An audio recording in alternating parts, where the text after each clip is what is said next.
Hello，大家好，我係海洋。今日係4月22號，我終於要嚟睇 Minecraft Movie 啦。係咁，上幾個星期我掛住剪片，完全唔記得咗要睇啦，所以遲咗少少。咁喺睇呢個電影之前，我哋先去一下麥當勞食午餐先。因為而家麥當勞有同 Minecraft Movie 聯動，所以有得抽盲盒，同埋買開心樂園餐有得送 Minecraft 嘅玩具。我哋而家先去麥當勞一趟。OK， 我哋已經到咗麥當勞啦。咁因為我已經太遲嚟買啦，所以盲盒已經賣晒啦。所以我而家就買咗呢個朱古力吉士批。咁其實仲有其他 Minecraft 包裝嘅食物嘅，但係我冇興趣食。至於開心樂園餐嘅玩具，我打算淨係買 Steve 同埋苦力拍呢兩個，因為呢兩個我覺得已經係最靚，而且係最有紀念價值嘅。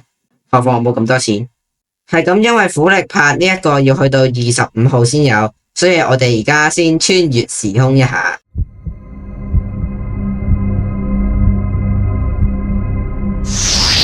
各位，我啱啱買咗麥當勞嘅外賣，係咁，我哋而家可以嚟開箱啦。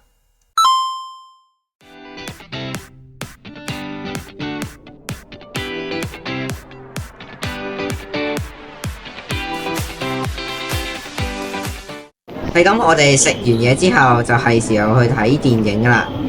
咁一陣間睇完之後會同大家講下呢個電影嘅觀後感嘅。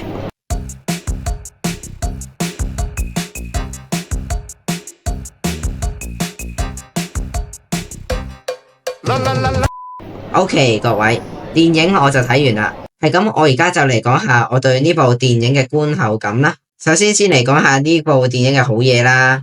係咁，其實佢都加入咗好多彩蛋同埋梗嘅，有好多 Minecraft 玩家一睇就有共鳴嘅嘢啦，好似落地水啊、雞騎士啊呢啲玩家一睇就莫名其妙好興奮嘅嘢，加上又有唔少彩蛋，所以呢部電影都增添咗唔少趣味。但係吐槽都要吐槽下嘅，首先大家都唔滿意嘅地方就係嗰個生物啦，呢個唔使講啦。二嚟就係我覺得呢部電影有啲畫蛇添足咁樣，好似嗰個水桶雙節棍、馬鈴薯發射器呢一啲電影新增嘅武器，冇玩過 Minecraft 嘅人可能就唔會覺得奇怪，但係有玩過嘅都會有少少難受，好似林地虎集會生成中介使者、順節之鄉版本嘅鐵巨人呢一啲嘢，老玩家真係會覺得怪怪地。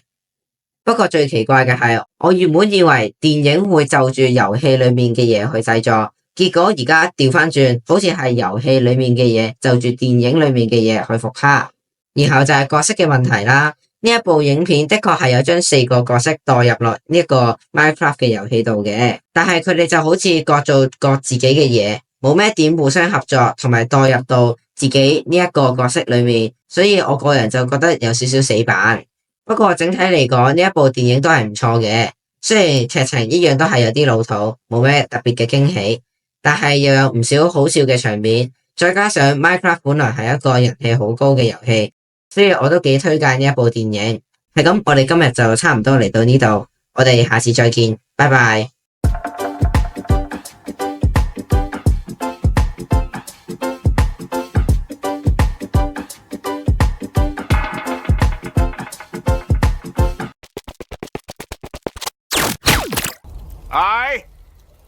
I'm Steve.